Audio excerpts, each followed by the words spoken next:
तो आज का हमारा वीडियो है कोर बैलेंस करंट ट्रांसफार्मर। इसको शॉर्ट फॉर्म में सीबीसीटी बोलते हैं।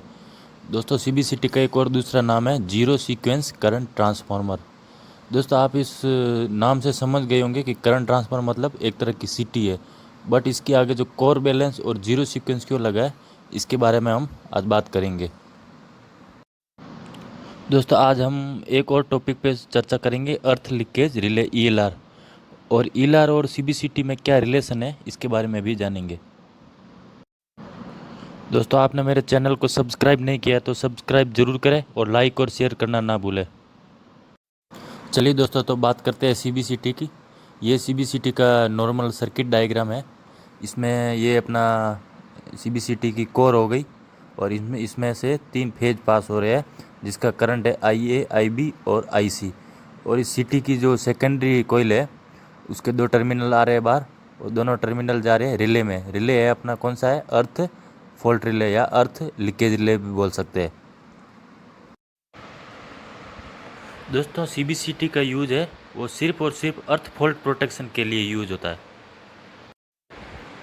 जैसे कि इसका यूज हम मोटर स्टार्टर में कर सकते हैं और भी इलेक्ट्रिकल इक्विपमेंट है उसको अर्थ फॉल्ट से बचाने के लिए इसके प्रोटेक्शन की तरह इसको यूज में ले सकते हैं।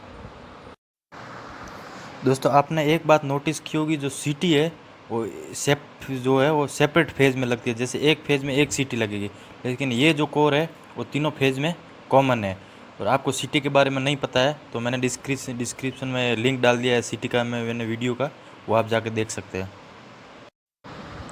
लेकिन दोस्तों ये सीबीसीटी है वो तीनों फेज है इसमें कॉमन है, मतलब जो तीनों फेज है सीबीसीटी की कोर में से पास हो रहे हैं।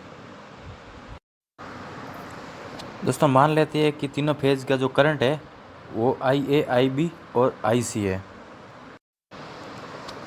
दोस्तों तीनों फेज का जो करंट है उसका जो वेक्टर सम है उनका वैल्यू होगा 0 होगा। 0 का मतलब है जैसे ये तीनों फेज है, ये मतलब तीनों एक बैलेंस है, तीनों की जो वैल्यू सेम है तो तीनों का जो सम है वो 0 होगा। जैसे IA, IB और IC की करंट की वैल्यू सेम है तो तीनों का जो सम है वो 0 होगा। जैसे यहाँ हम सर्किट डायग्राम में देखते हैं IA, IB और IC तीनों सेम होगा तो इसका जो सेकेंडरी का आउटपुट है वो 0 आएगा।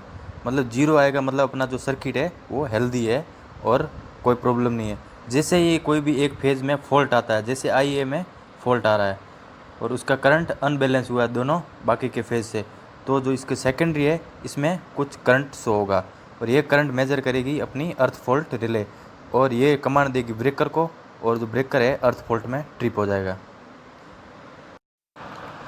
दोस्तों सीबीसीटी को जीरो सीक्वेंस भी इसलिए बोलते हैं क्योंकि तीनों का जो वेक्टर सम है वो 0 होता है, इसलिए इसको जीरो सीक्वेंस या कोर बैलेंस ट्रांसफार्मर बोलते हैं। तो आप देख सकते हैं कि सीबीसीटी को प्रैक्टिकली कैसे कनेक्ट करते हैं।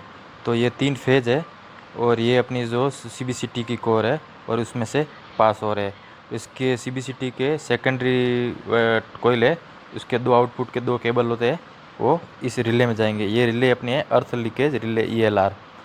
दोस्तों जैसे कोई भी इस फेज, एक फेज, 2 फेज में कोई फॉल्ट आता है, अर्थ होता है, तो इसमें जो सीटी की जो सेकेंडरी है 2 टर्मिनल है इसमें कुछ करंट आएगा और एक करंट मेजर करेगी अपनी ELR रिले और ये कमांड देगी ब्रेकर को, जो सर्किट ब्रेकर ट्रिप हो जाएगा। जैसे जो हमारा इक्विपमेंट कनेक्ट है जैसे मोटर है या कुछ भी है वो फॉल्ट होने से बच जाएगा। दोस्तों ELR रिले इस टाइप की दिखती है। इसमें 2 सेटिंग होती है, एक करंट सेटिंग होती है, एक टाइम सेटिंग होती है। करंट सेटिंग है वो उसमें सेटिंग करनी है कि लीकेज करंट कितना होना चाहिए, कितने लीकेज करंट पे हमारा ब्रेकर ट्रिप होना चाहिए। और टाइम सेटिंग है कितने टाइम तक कंटिन्यू लीकेज करंट आएगा तो ट्रिप होगा। तो जो करंट है वो हम मिली एम्पियर में सेट करते हैं और टाइम है उसको हम सेकेंड में सेट करते हैं। और इसमें कुछ इंडिकेशन है, एक हेल्दी का इंडिकेशन है, एक फॉल्ट का है, जैसे अर्थ फॉल्ट आता है तो इस पर इंडिकेशन आएगा।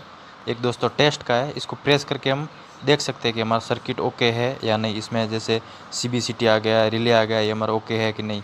और दूसरा रीसेट है, एक बार फॉल्ट आने के बाद यहाँ से रीसेट करना पड़ेगा। रीसेट किए बिना जो हमारा सर्किट ब्रेकर है वो रीस्टार्ट नहीं होगा।